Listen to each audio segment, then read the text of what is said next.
Coucou spécial à vous tous, mesdames et messieurs, bienvenue dans ce nouveau numéro de votre émission Salut Week-end. Salut Week-end de chaque samedi à 16h ici. Je vous dis bonjour, bienvenue mesdames et messieurs, partout où vous êtes, partout où vous nous captez. Je vous aime tel que vous m'aimez aussi. Nous sommes samedi le 23 octobre 2021. Merci beaucoup à toute l'équipe technique de Canal King TV, surtout de cette émission Salut Week-end de chaque avec la vôtre. On m'appelle la plus belle Miss Fanabino. Merci beaucoup d'être là, branché, scotché et surtout merci de me recevoir chez vous sans pour autant toquer, sans pour autant me donner l'invitation, mais je suis là pour vous faire plaisir. Donc ici et pour moi mon Missano. Ah oui, merci beaucoup de me recevoir. Merci à le réalisateur éternel de cette émission, l'homme de Mike Kamwaka, à qui j'ai dit excellent week-end à vous. Merci à Freddy Takidi, les sapeurs de Sika derrière ces trois caméras. Merci d'être là. Issa Longo, les golf, le mannequin de la presse, mon confrère de Sika TV, merci d'être là avec nous. Issa Longo, Koparbola, merci d'être là. Serge Koulou, Maman Pauline, excellent week-end à vous. Merci à Yagim pour tous les chefs d'antenne de Sika. Merci aussi à Dekozulu, l'homme de la Liga, d'être là. Toute la famille Bina, nous, je vous aime énormément. Coucou spécial, c'est là à lui-même les boss, l'Obama de la République démocratique du Congo. Monsieur Jano Bina, nous, mon papa d'amour. Merci d'être là, branché, scotché sur les antennes du canal Kina Télévision. Nous allons dire merci à Dieu pour le souffle de vie et l'intégrité physique qui continue toujours de nous rendre disponibles. Kola la Kola Mouka et Zabitidité. On ne peut pas commencer cette émission sans pour autant dire merci à Dieu pour tous ses bienfaits sur ce qu'il est en train de faire pour nous. Merci à toi aussi de prier avec nous ici sur ces plateaux. Merci également à toi qui est en train de nous suivre depuis chez toi, bien sûr. Merci à Gabriela Berthe Malengo, le DG des Star Mode RDC. Ouais, merci à toi Gabriela, depuis chez toi, tu es en train de nous suivre. Je pense que tu as eu également le temps de prier avec nous. Nos invités sont déjà là sur ces plateaux. Aujourd'hui là, ils vont parler, donc on n'aura pas beaucoup de temps sur vos dédicaces et tout comme ça. Bon anniversaire à vous tous. Partout vous êtes en train de nous suivre. Bon anniversaire aux natifs d'aujourd'hui, 23 octobre 2021. Partout vous êtes, que Dieu vous donne que le désir de ton cœur. Que Dieu vous fasse du bien, vous tous. Si tu n'avais pas eu le temps de m'écrire, le numéro est là. Il faut le faire comme d'habitude. Donc ne fisque. Le 26 octobre, oui, ça sera le mardi de la semaine prochaine. Ça sera l'anniversaire de Sari Vevelo, les Kings. Bon anniversaire à toi, Sari Vevelo, 26 octobre. Que Dieu te fasse du bien, que Dieu te donne que le désir de ton cœur. Sari Vevelo, Mobutu, vie longtemps, Moutunangai, Oumela, au 26 octobre, c'est pour toi. On va faire la fête avec vous tous partout. Vous êtes en train de célébrer vos fêtes de mariage, vos fêtes d'anniversaire, n'importe quelle fête. Nous également, nous fêtons avec vous. Mama. Comment nanga esambwe nangi eleki mafuta nzoi balulaka basina kombo nanga batongaka batona kombo nanga mabena sala na ebakate mosala na pona miziki. Là c'est pas Redi Amis, ça c'est Miss Fa. Merci beaucoup, je pense que vous avez eu le temps de célébrer vos jours de naissance. Partout vous êtes en train de nous suivre. Gabriela, merci beaucoup Nayo à Longonia. Mes invités sont là. On va se présenter. Je commence d'abord par ma t'es gauche nanga. Oui, je commence d'abord par. Bonjour. Oui, bonjour Mispa. Vous allez bien? Je vais très bien, ça marche. Là, il faut se présenter et puis un mot gentil à tous nos téléspectateurs. Voilà, merci à tous les fidèles téléspectateurs de Canal King, Canal Weekend. Oui. Je suis Trésor Sabeinga, donc on est là. Trésor et qui? Trésor, c'est l'un des communicateurs de gouverneur Bobo. En Dimbanda, de l'Équateur. Ah oui. Okay. Droite Naramen, bonjour. Oui, bonjour. Vous allez bien? Très bien, comme vous voyez. Ça en merveille. Oui, ça se voit. Oui, oui. Un mot gentil à tous nos téléspectateurs. Oui, oui. Comme d'habitude, nous disons un grand merci d'abord à vous pour nous avoir reçus dans votre plateau. Oui. Et aussi, salut week-end à tous les téléspectateurs des Canal Congo. Canal King. Oui. Et moi, c'est M. Mike, M. Mika Longango, un acteur politique le porte-parole des Équatoriens. Longango wana déjà. Na memangambo kolobela bana Longango wana déjà yo kutolobe en français. Bon on va kina na longango. Isako. Longango Isako. Mwana Kema. On va côté en voilà. Voilà. Merci beaucoup d'être venu. Nous allons parler de ce que vous nous avez amené aujourd'hui. Vous êtes de l'Équateur. Quelles sont les bonnes nouvelles de là? Voilà. L'Équateur, notre province. Et ici, je préfère mieux parler en lingala pour bien éclaircifier. Donc, nous allons marquer les accents puisqu'il y a trop de n'importe quoi qui se disent. Nous avons amené la vérité. Maintenant, nous voulons éclairer l'opinion. Ok, allons-y. Par rapport à ce qui se passe dans notre province. Ok. Toye pimato lobaboye. Équateur mboka na biso mbandaka ville na biso. Oyo eza kotambola bongo na mona mboka bobo boloko gouverneur na biso. Oyo azokoka makambo te. Oyo azakokoka makambo na ndenge ya malamu. Pe oyo bandoki ya province baza kolinga bamonisa lokola ki makambo eza kokoka malamu te na ba complot ya mabe yango tozoloba boye. Dossier ezali eza dossier le 30. Oyo ezaki rentrée parlementaire. Oyo salemaki na ville ya Mbandaka. Plénière oyo salamé na ba. Oyo salamé na ba. Non non, ekabola bitumba nde ya ba. Ekabola bitumba. Wana te. Yango tozoboya. Donc plénière salemaki ezaki mibale mukolo wana.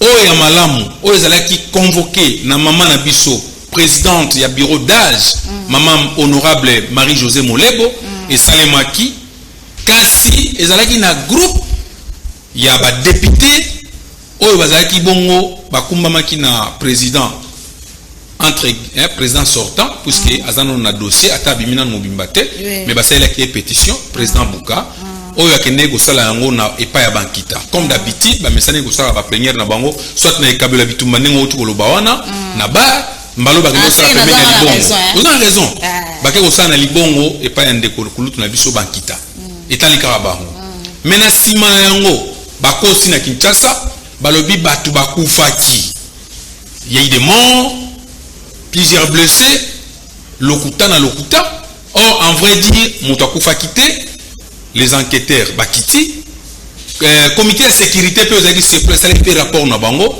que pour montrer noir sur blanc batu bakufaki te mais ko kama bande ko musu baza ko lekaka na ba télévision na bitando eke ndeko na biso leki nanga oyo azalaka coordonnateur des recettes ilangila oyo lelo azali président ya PPRD ozako mona lelo complot eza ko salima na province ya Équateur des années balongola système ya union sacrée lokola gouverneur akoti na vision ya chef de l'état oyo azobenga o masuwa Noah alobi bandeko boya bokota na union sacrée lokola gouverneur alingi Fati Beton na vision ya Fati Beton bango bi non yango moni batie en tête comme instigateur ezali bongo kulutu na biso moko azalaki na Équateur gouverneur yenda za okumba masuwa oyo ya bato baza ko telemela vision chef de l'état na ville na biso ya na province ya Équateur nde batindi ilangila mwana ona ilangila obozo mona zoleka na ba télévision awa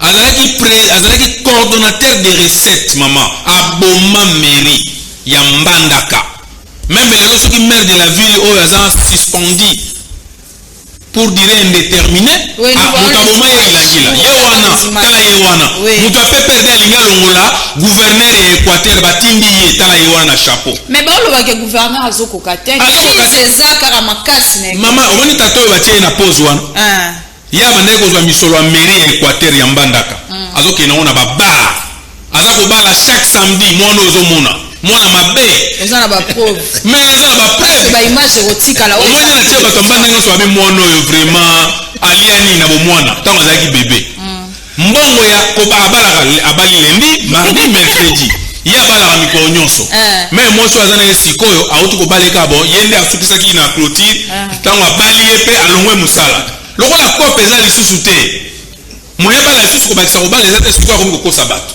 akende epa ya mwana mwasi azopesaka bango mbongo bamataka baavion na kotanga kombo na ye te kovalorize na télévision mwana mobali oyo ozomona wana numéro 1 ya kofinga bagrand notable ya Équateur tobandi na le Charman okobouge te ça c'est mon père Charman ozomona oyo bango batangaka ye wana bateye bafinga Gilwano ministre Gilwano bafinga Jean-Pierre Bemba moto nyonso oya lingalo babosembo Équateur bafingi entre oko tala mona wana oyo bazolinga bazongisa image ya PPRD ngazo regretter bazofutaka ba avion alors que PPRD lelo na mbandaka babengai bango na siège bazo na siège te mais bango bazolinga bazongisa kwa moi image moko boy au moins des délégations délégation monsieur kitaki liboso kaka ilangile wana bauti ko yamba moko na bango ya PPRD muso akitaki lo baboya kitana avion bazolinga ba créer le roman mais bobo gouverneur de Équateur lobby toujours Fatih Béton toza simana yi. Papa Trésor, oui, mais ma camion c'est au Salamo pour battre bazolinga gouverneur te gouverneur soi-disant zo kokai le côté crise et zo continue qu'en Équateur. Madame nalingi na répondre na question na yo mais nalingi na bakisaka moi muke na makambo ya utikoloba mikalonga utikoloba eloko moko eza très important omoni bandeko yo baza bandeko yo babomi province Équateur bandeko balekana na ba plateau babomi province Équateur ndeko wana soka aye na plateau akokosa lobi naza jeune leader akute na jeune leadership yango ya yakute na ngwa azali président ya ligue des jeunes ya PPRD et président fédéral intérimaire ya PPRD bomoni ba image ndenge to démasquer azali cadre ya PPRD makambo tu bango basala na mbandaka ezouta epa ba Shadari batuna bango batinaka bango et ba se comploter yende ko ilangi la PPRD ndeko buka tala ilangi la yoana PPRD ndeko buka président sortant ensemble PPRD ndeko mboyo basangani clique ya PPRD pour ba combattre gouverneur tout ça pourquoi parce que gouverneur Bobo alobi fini makambo ya FCC et si là siko vision en chef de l'état tous derrière l'union sacrée combat et bandi par rapport à la question na maman la Guinée bisa OK gouverneur Bobo d'abord aza élu faut ba tobaye baki azalaki élu député puis aza élu gouverneur comme akoki jouer kosala misala nyonso mibalete aponi moko atikali gouverneur député suppléant na ye akei moto azali emete moto balingi ete population voter ndenge nini soki bande wa régime bakosunga biso omona ndenge bayambaka gouverneur Bobo na mbandaka image autre par proposer biso et ça lui même pas 3 mois déjà illustrer les images donc monsieur est en train de gouverneur Bobo na yebiso ki azali l'homme le plus populaire Tozo bakisa ke tango azonga kimbandaka donc gouverneur bazaki na Kinshasa tango azonga alors kozonga kaka zongi mbandaka wana kozonga zongi mbandaka même les maman za na douche azosukola nini gouverneur Bobo azoleka babimi na donc papa maman bada mike donc gouverneur Bobo na mbandaka regarde ces images on faut témoigner popularité à gouverneur Bobo il est l'homme le plus populaire de la ville de Mbandaka yokani la population ko sepela lobi bango témoin azo bisa batu ya PPRD na FCC PPRD tembe le les union sacrée gouverneur Bobo azo kufela ni na Équateur bato bazo bundisa ozo la popularité la popularité il est l'homme le plus populaire ou attend il y a 3 mois seulement passé gouverneur Bobo problème na ye na Équateur ezali nini ndenge avandisi idéologie union sacrée bango basali guerre basangani Jean-Claude Baïndé asangani na bato ya PPRD lokola bango balobi jamais union sacrée ko vanda na Équateur te babandi ko sala ekomba ndeko wana ndeko mika uti koloba azalaki coordonnateur des recettes ya mairie mais qu'est-ce qu'il a fait en Mbandaka c'est de détourner l'argent de la province il a détourné l'argent de la province akoki ko vanda boye avandi na bar azomela masanga mbongo esili il appelle le chef du marché na téléphone alors kutanga na bar ya eseko la memelanga 800,000 et c'est comme ça qu'on memela 800,000 abandi ko somba ba champagne mais oui ou non que crise eza na Équateur makasi crise ezali na Équateur na kati ya assemblée provinciale crise makasi crise ezali entre ba institution te là il faut donner cette différence parce que crise so enyaka ezala mabe makasi koleka soki ezali crise entre gouverneur na assemblée to pe gouvernement provincial na assemblée provinciale mais la crise qui existe dans la province de l'Équateur ezali kati ya assemblée provinciale badéputé na biso koyokana te bakabwani 2 temps quand moko ya badéputé bazobenga bango balégaliste donc ezali groupe ya badéputé oyo baza kolinga makambo etambola ndenge constitution esengi ndenge mibeko ya mboka elingi et puis na groupe moko ya badéputé rebelle na kati na bango okuta mais c'est comme si ba notable belé pe basangana ki pona ka basolola na cause ya crise ezali kuna donc bayebaki te bakosaki bango bayebaki te mais ntango bacomprendre base retirer bakulutu mokolo wa pombo base retirer bakulutu endundu base retirer parce que baye comprendre que la crise existe plutôt na kati ya assemblée provinciale au moment où nous parlons nous avons 2 bureaux na assemblée moko bureau sortant à président Bouka tout ça na bureau oyezali bureau d'âge oyezali dirigé na maman présidente Molebo. Donc ba député bazo candidat groupe wana ba député rebelle ndeko na ngai que dit la loi mibeko ya mboka na biso lobby soki ozali député et que ozui mosala mosusu okoki kosalaka na mosala wana te na l'état koki kofutaka yo double te okodésiste na moko mais komona na assemblée na biso ndeko Mboyo honorable Mboyo oya PPRD oya azali koloba ke gouverneur il faut alongwa bango na Équateur balingi nyo secrétaire Équateur sa province ya PPRD parce que PPRD soi-disant eza na ba député belé ba député baza na ba irrégularité madame ndeko Mboyo aza directeur na mine awa na Kinshasa na service ya mine aza ko toucher kuna aza ko toucher l'assemblée provinciale c'est illégal et ko sale mabongo te il faut alongwa donc ndeko azana c'est un député à problème oyo asengeli ko za député te okuta ba député musuneti ba Fulgence Mobeki azali chef des travaux la loi dit seulement peut-être professeur ko za la professeur pour l'assemblée mais chef des travaux te mais il y a un chef de travaux, l'État a fait comme chef de travaux, l'État congolais a fait comme député. Il faut le moko, toi démissionner comme chef de travaux, toi père démissionner comme député, a désisté comme député. Donc irrégularité dans l'Assemblée nationale, le groupe monsieur va devoir habiter. Vous croyez que le Conseil d'État, où ils allaient cours ya mouné na mboka na biso. Etali likambo ya député moko ya baende comme on a honorable Paul Oloma. Aïba qui va voir l'élection. Moninga qui ko fuda habiter, ba voir oyo ndeko bibi na ngoza ya été zande ya ngai. Mais, madame, likambo ya pasi, Conseil d'État et kati rendre arena yango et kati likambo. Balobi désormais va proclamer définitivement honorable Beleli Germain, député provincial ya Bikoro. Balongoli député wana ya Baindia ba pesa mobulu. Mais président Bouka, lokola to sakana mokonzi moko ya Congo te. Parce que lui, même VPM moninga na ye, atosa ete, azali na moto ya kotosa te. Tala respect na botos oyo biso ba congolais nyoso toza na mwepa ya charman. Surtout biso toza ba équatorien. Il est notre papa, notre père. A risquer vie na ye pour sauver ba équatorien. Moto ya ndenge waza mendeko Buka to saka ete. Bandeko za komona ba ilangi la ba otiko ya PPRD ba to sa ete. Pona bango balingi bazongisa biso makambo ya Kabila oyo biso na Équateur to linga epete. To bosana yango kala mais balingi ba imposer biso kabilisme qui kabili na Équateur. Il faut pas boire longwa parce que il soutient le président de la République. Tala likaboza ko le Équateur crise ezali. Les gens disent pas que alongwa pour nazo soutenir président. Les gens disent que alongwa pour crise ezali bat bazo se retrouver ti. Te bat bazo ko mi retrouver bon bazo ko mi bango bazo réclamer pour balongwe misala. Na biso ke ndeko yo Joël Ototo tala na télévision awa. Azala qui coordonne c'est lui qui gère ba recette nyonso ya ville. Ba déchargement ba produit ba port ba nini c'est lui qui était le patron ya recette ya ville en Bandaka mbongo nyoso nene ndeko mikalobi esili na kobala bali 19 fois ndeko wana donc yo ba moni gérance za mabe ozokoka mosala te ndenge ndeko mikalobi ndeko na biso Didier Dado azaki maire de la ville alongwe mosala likolo ya ndeko Joël oya PPRD oza komona ozokoka mosala te balongo basande ba aigri les termes au baza ko mériter to benga ba aigri ba mécontent ndeko azaki na mosala azali ko lia mbongo aleta ko punza mbongo aleta lokola lingi mokolo moko somba 8 champagne même to vai na Kinshasa ba to somba 8 champagne na mokolo moko te mais ye na mbandaka asomba ba 12 champagne na journée et tango mosala e bebi ba bono za osala mosala malamu te maire de la ville akoti sika alongoli ye mosala ndeko akomi koleka kofinga tango banaye ko somba 12 champagne mboka ezalaki bien wana banaye ko lobela population te le contraire banaye ko torturer population wana mais lelo kaka po akomi chômeur on a commis côté la population et puis a bombi même casquette na ya président ya PPRD maintenant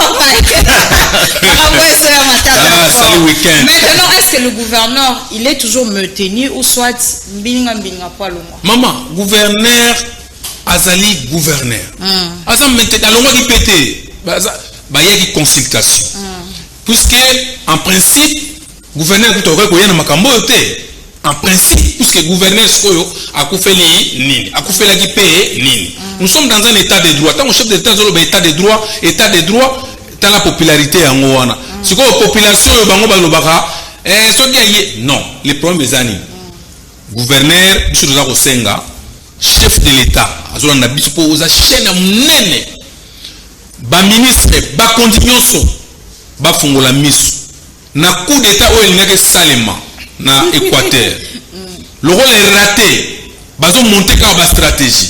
stratégie na bango eza nini média bayebi ke média eza arme moko efficace tolekaka kuna tolekisaka lokola likambo munene eza oyebi na tv boy tokosa mwa feti na biso moko tobomi mwa totyeka na basani awa feti elaki danger tole dingulu waye bamito ya dingulu yango bato bakufi ebembe ata moko te mama na mokili ya lelo moto akufa na masasi même pas trace même pas il fallait que tu baye babalinga bazota bibembo ekufa na bazota photo ebembe moko ya mboka moko boye batia kote na nzambe aveugle bango balobaka bato bakufi télévision image ezate bake kozwa mama moko boye akufaka na ekala mama ya masere na biso bazwi batie na cercueil ta ebembe musu yango nzambe asali to découvrir ebembe mama ebembe wapi kokufa muto akufi na masasi pe possible la tie bilema batie na cercueil bolobi na biso ke ebembe wana eza ya les 30 nzambe aveugle bango gouverneur eza na problème te batali bango moko ke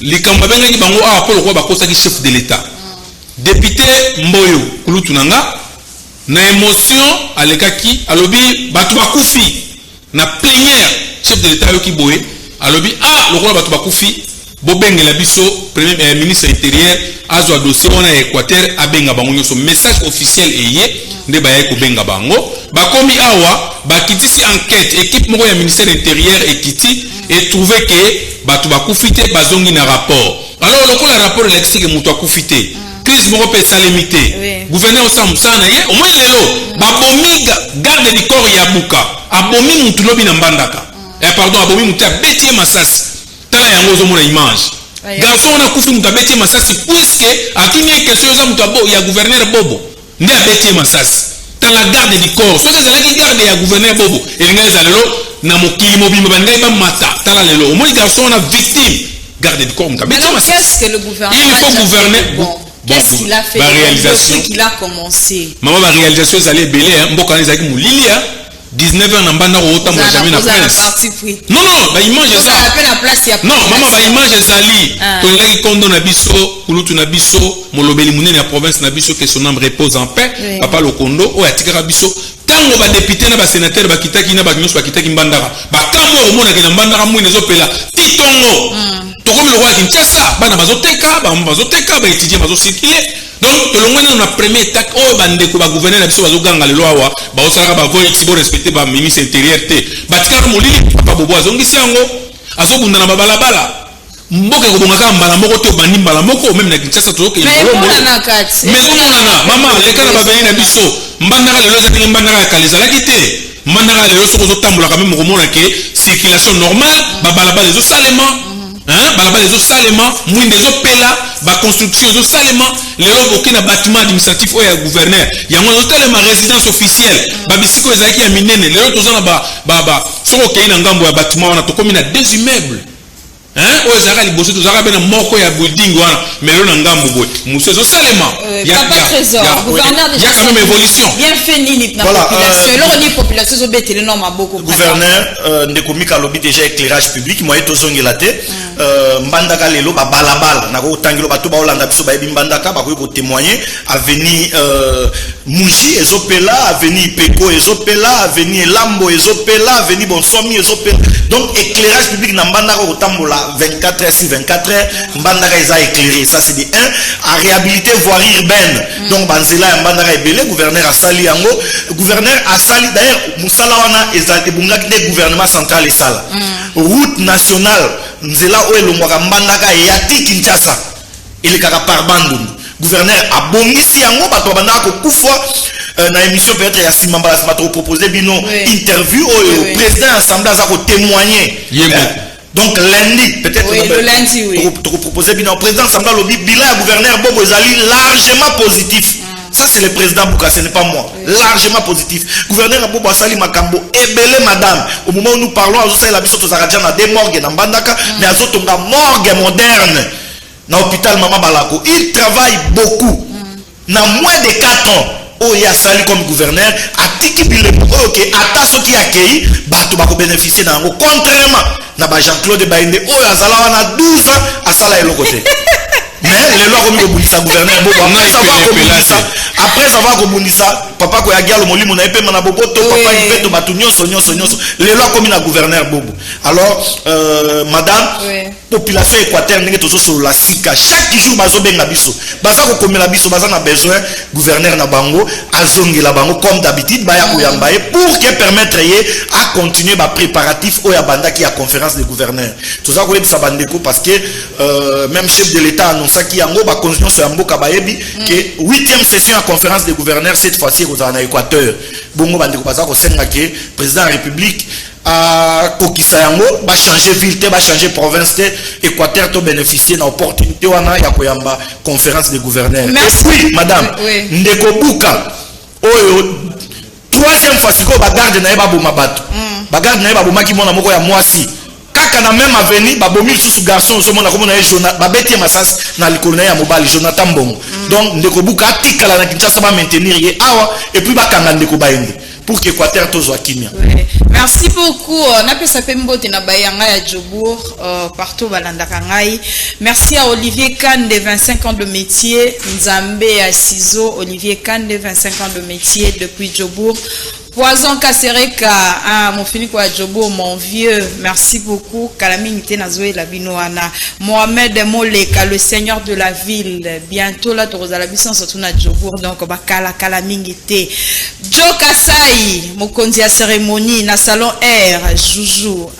Donc on a zoko ya garamba moro Djobour wana.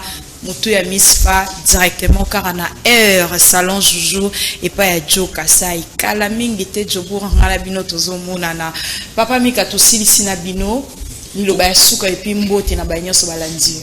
Vraiment merci beaucoup l'espace kitoko yo et lilo ba ya lelo na yebi ke to royal parce que photo ya lundi rendez-vous au foboza la ebele tozana Issa na plateau vraiment tolo baloba makambo ngo ndenge ezalaka kaka topesi kaka mbote et pas numéro 1 province ya Équateur Israël babundisaka yebe balongaka ye te na mama ya mabondeli mama Mado na libota nyonso oyo bazolanda biso et respect et pas ya yemei na bombi wana. Voilà, te remercier d'abord Canal Plus, Canal Kin Mobimba. Et puis Yomoko, Mama Misfa. Merci. Ndengo Yambaki Biso. Na Pesimbote, na toute la famille, la grande famille Boloko. Son Excellence Bobo Boloko Bolumbu, toujours combattu mais jamais abattu. Place Azali Azakolanda Biso. Na remercier bureau de coordination et à représentation à province Équateur à Kinshasa, Cordon Menzu, Cordon Junior, na Batunyo Sobazawana et Mingi Penza, Divine Saka. Où a fêté anniversaire na lobby pourquoi pas PDG Bobby donc tous ensemble na Canal Kin Télévision donc oezanda ya papa ya biso à tout moment to le carapo a wande ndak charman ne papa tomolo na biso kulutu na biso yene papa donc to ya kapa a eza palais. Merci beaucoup. Salon Aïcha Go, Naruto Mokali, excellent week-end à toi Aïcha. Merci à Shop Malanda World Business depuis Rond.Gaba. Excellent week-end à toi, grâce Masala, Sadam Escoti, Shilama, la staff, le whisky et Igwe. Merci aussi à Baza Kikwe Tabana Yavea. Excellent week-end à vous. Maison double Naruto Mokali. Maison Papi Jeki Naruto Mokali. Merci beaucoup. Binobat Bolanda Kibiso, nous sommes arrivés à la fin. Je dirais merci vraiment à mes invités qui étaient là avec moi à l'heure. Merci plus particulièrement à Issa Longo, les golf, le mannequin de la presse. Merci à toute l'équipe technique. Boba Tena qui accompagne la émission. Lelo Freddy Takidi, Bola, le réalisateur éternel de cette émission, Mike Okamwaka. Restez toujours dans la paix du Christ dans vos maisons. Ne zappez pas, surtout ne zappez pas. Tu vois comment tu as quitté le roman de Mopandi. Et tu as tout continuer car on a un programme, il y a Canal Kin TV. Nulle part ailleurs, c'est ici. Aftermath, vous allez suivre l'OM Boyasika avec Maman Rachel Mboula. Vous mais ça n'aura toujours na Robin Rangai. Ah, wani bana. Mère na bangonia surtout. Veut dire c'est moi quoi. Bye.